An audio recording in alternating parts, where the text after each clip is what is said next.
today ay maglalakad ako ng almost 1 kilometer dito sa Ortigas Center. Here is why. Dahil pupunta tayo sa isa sa mga pinakamalaking mall dito sa Mandaluyong City, ang SM Mega Mall, one of the leading mall in NCR.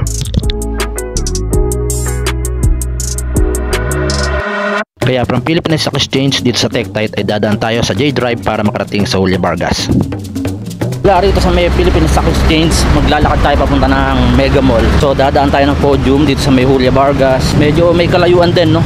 Madadaanan natin dito ang Amberland Plaza na katabi ng IBP Tower patagos ng Julia Vargas. Pag galing ka ng Cantel Global, guys, kapag gusto mong lumabas ng Julia Vargas, pwede kang dumaan dito sa may IBP Tower. Tapos may lusot na rito papunta na ang Julia Vargas. Here is the Julia Vargas. This is one of the major road going to SM Mega Mall. Dito ay pwede natin gamitin ang footbridge para makatawid sa kabilang side. Wala rito, guys, tanaw muna rito yung Podium. Mga ilang meters na lang to. Tapos tatawid tayo, dadaan tayo ng footbridge. Ayan, makikita nyo yung kabaan ng footbridge na yan, guys. Pero bakit parang walang dumadaan dito? You have two options para makatawid sa kabila. Ang gumamit ng tulay o maglakad sa pedestrian lane. Yung iba kasi, guys, ayaw dumaan dito sa may footbridge, no? Kasi ayaw nila umakyat, mas nakapagod, hindi nila alam na mas nakakapogi pag naglalakad ka. Kasi exercise yan, guys. Matawid na tayo ng Julia Vargas, guys. Ayan, kung mapapansin nyo, yung tumbok niyan pa SM Mega Mall. Dahil sa sakyan, napaka-traffic. So, pababa na tayo ng footbridge.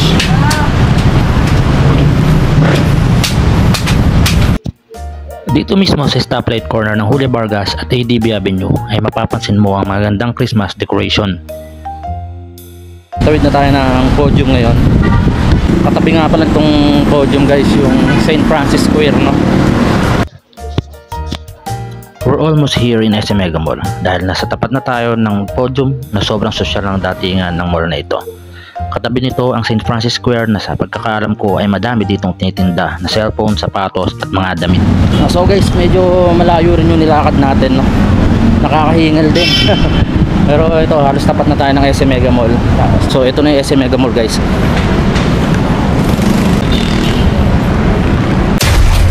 So sobrang haba ng nilakad ko, ay ramdam ko talaga ang init sa labas.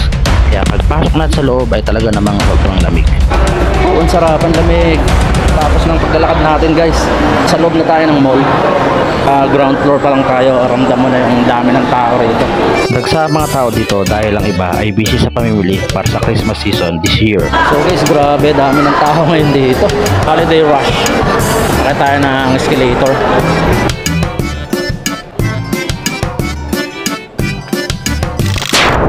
So, guys, ang tagal na rin natin bago ulit tayo nakapasok dito sa SM Mega Mall. Halos ang laki na ng pinagbago, no? Puro trabaho, bahay lang kasi tayo. Sobrang laki na ng pinagbago ng loob ng mall na ito. Dahil busy na tayo sa ating buhay, bihira na tayo makapagkala sa mga ganitong establishment. Sa paglalakad ko ay napansin ko dito si Erwin na isang content creator sa Facebook niya.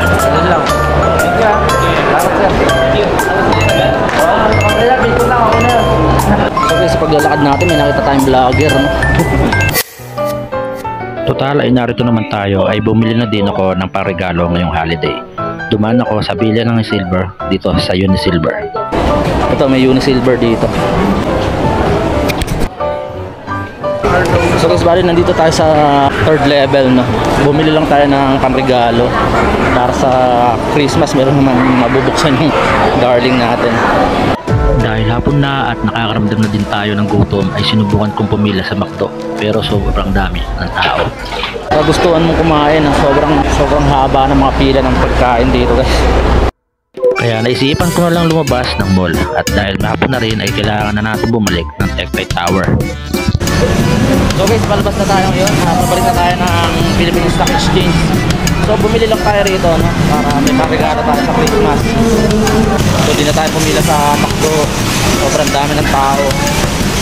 So, nagugutom pa naman ako, guys.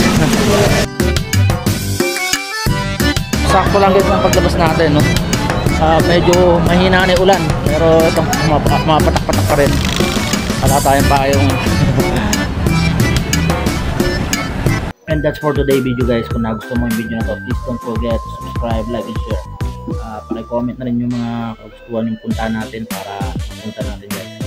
Maraming salamat sa mga support at thank you po.